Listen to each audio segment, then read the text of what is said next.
I am Andrew Hossenpa, and this is my driller presentation. So just before we start here, I didn't really know where else to fit this, so just a quick definition of fuzzing. Fuzzers are tools that basically send random inputs to a program to try to send one that crashes the program or makes it otherwise bug out. And so you can just send a lot of these just random inputs, and a lot of fuzzers usually have some kind of like way to guide their random inputs. But even with that, it still fuzzing generally has difficulty getting past checks that require stuff that like,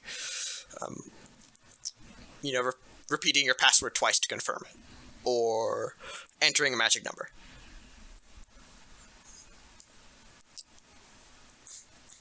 And so I also have to define here just a quick definition of concolic execution. And concolic execution is sort of an algorithm to go through a program. And if we look here, so you just create a list of inputs of, like the program's going to receive inputs at multiple points. So you have a list of those inputs and keep them as variables. And just see how it goes through the program. So here we have just a starting inputs of input 1 equals 0, input 2 equals 0, input 3 equals 0.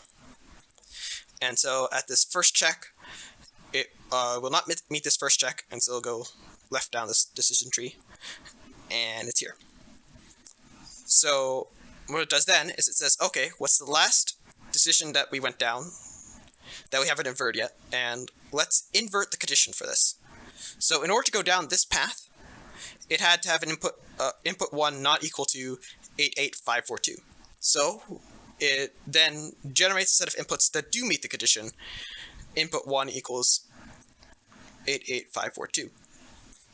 So then the program goes down this path of execution. Okay, here. So we pass this check. We actually pass this check as well. Print X, return, etc. So we've covered this code. But there's still more stuff to cover. So we can still... So this is now the most recent non-inverted check. So now we just invert the condition here. So now we're checking, we need to have an input 2 that's greater than or equal to input 1. And so we have that here, there's just 1 greater. And it fails to meet this condition. And so then we invert this condition. And it makes it go down this way instead. And now we have, basically we've covered all these possible paths. So what is Driller, and what advantages does it have over traditional concolic testing and fuzzing methods? Just as a baseline here, here's AFL, a relatively popular fuzzer. Here's this general flowchart of operation. Okay, so we start here, and it starts exploring paths within sort of... So we sort of define a compartment of code as basically stuff that can't accept just like totally random inputs or whatever. Space between inputs that do require you to do something specific, like name a specific option to jump to for some reason. That's perhaps a bad example, but just you have to input something specific. And so it'll find a lot of stuff within the compartment, but it has a really hard time breaching into the next compartment because it doesn't know what it needs to do to continue, basically. So it just has to randomly try and hope it guesses it, which with longer sequences, that's a bit iffy. So then we have the traditional concolic testing flowchart, which I kind of explained on the previous page, but it's previous slide rather. But basically, so the thing about concolic execution is, yeah, they eventually find everything if you use the right stuff, but it reaches a combinatorial explosion because say you have like 20 different decision trees, and say they're not all binary, well, let's assume they're binary. That's still 2 to the power of 20 different paths, I believe. And even a computer is going to start to have trouble when it reaches, like, say, 2 to the power of 200 paths. And when you get into like loops and stuff, that's where it starts really expanding. So what Driller does is it says, this fuzzing stuff, it's seems like a good baseline for just covering a compartment. And so when it gets stuck, well, we can use the concolic executor to get past that blockage and help it get into the next compartment, so to speak. And then from there, the concolic executor can stop before it gets too bogged down by a combinatorial explosion, and the fuzzing engine can continue to find everything in that compartment until it gets stuck and needs help from concolic execution again. Driller uses AFL for its fuzzer. I'm not the one who created Driller. I'm just explaining how Driller works here. So, this is the interface for AFL on the left, and this is the interface for Driller on the right. Currently, we're having some trouble with getting Driller to not constantly spit out errors, but it still works despite the errors. So we're just kind of... it has something to do with the versions of its dependencies. And so what we're trying to do here is basically... So Driller is a tool that already exists. And we're saying, okay, so Driller and its components have code coverage...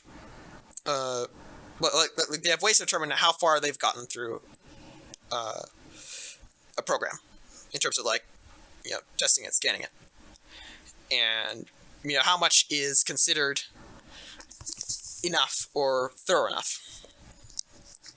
Because some bugs can't be found just by going through every single line of code. You have to go through a bunch of different decisions. We'll get to that in the future slides.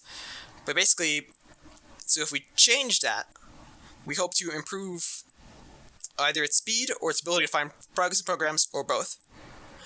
And also a component here is the idea, okay, so when does Driller switch between the fuzzer component and the concolic execution component? And that's something we also want to look into. So just to explain a couple of different code coverage methods. This here is block coverage. It basically just says, okay, so we have these statements here, and we organize them into blocks of stuff that's, no if statements and stuff in between. Just, static code. And we want to know how many of these blocks have been run through, just as long as the program has gone through these blocks. So for example, hello for this program would fail this if check. So we get this first block and this second block for 2/3 coverage. Okay, on the other hand, like the input okay, gets all three blocks because it meets the if statement. But notably, it does not reach crash. So even though it has 100% coverage of the main function here, it did not necessarily find every bug. And so this is decision coverage here. And decision coverage, basically, so each of these if statements, they need to evaluate to true at least once, and they need to evaluate to false at least once. So KK here, the input of KK, would fail this if statement. So we've had this if statement fail, we have not had it be true yet, so it's 50% coverage. On the other hand, okay here, it does get through this if statement, so that's a true, but we don't have a false, so it's also 50% coverage. Together, they get 100% coverage, but they still don't find crash. So condition coverage is like decision coverage, except instead of the entire if statement, it's each, or rather, instead of each if statement, it's each clause within decisions. So, for example here, so if so each of these little things you have in boxes here would have to resolve to true at least once and false at least once in order to achieve 100% condition coverage. So here we have an input of old, which would meet this first condition, which means it doesn't need to check the stuff past the OR, so it just outputs test and then no problem. So it's we have a true for this first buffer, buffer 0, and then we don't care about any of the other values because they were never checked. Rather, we didn't care about any of the other clauses here because they were never reached. So if we have an input of V, we then have, so this first one fails, so that's false, so we have a true and a false for buffer 0. And so we move on to buffer 1, it checks to see if the second letter here is a K, it is not. So it's a false here, and so it stops because this is an AND. And so now we have a false for buffer 1. We have JKS, which is basically the same thing, except it gets to buffer 2 before stopping. And so we have, you can notice here we have a true false, a false true, a false. We still need a true for buffer 2, which we get here with EKY. But we also reach crash, which will crash us before it can tell us whether it's true or false. But hey, we found a crash. So generally, so what we did here was we tried to, so we had to do a bunch of testing and checking in the documentation stuff to learn how to use these tools. And one of the first things we tried to find was determine what AFL's definition of a path was, because if you look in the sort of status report here, we have like the favorite paths, and we also have the total paths here, and we need to know what it meant by total paths, because that has to relate. That relates to the coverage methods we mentioned earlier. And so I believe what we ended up concluding was that it was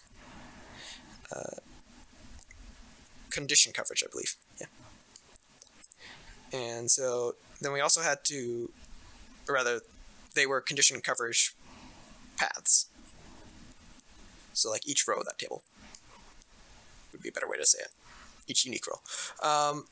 So we also have here, we look through and so basically, Driller is checking for a pending pending favs variable in a sort of status report document that AFL is updating to determine whether it should switch over to the concolic executor, which is in anger. So, and then within AFL, this thing that's printed out as being next to pending favs in the status document is called just pending favored.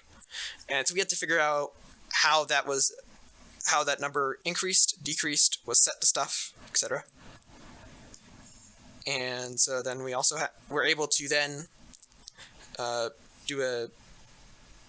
we were able to then modify AFL and have it actually show up on the status screen here. So we just set pending favs to be 100 on the status screen.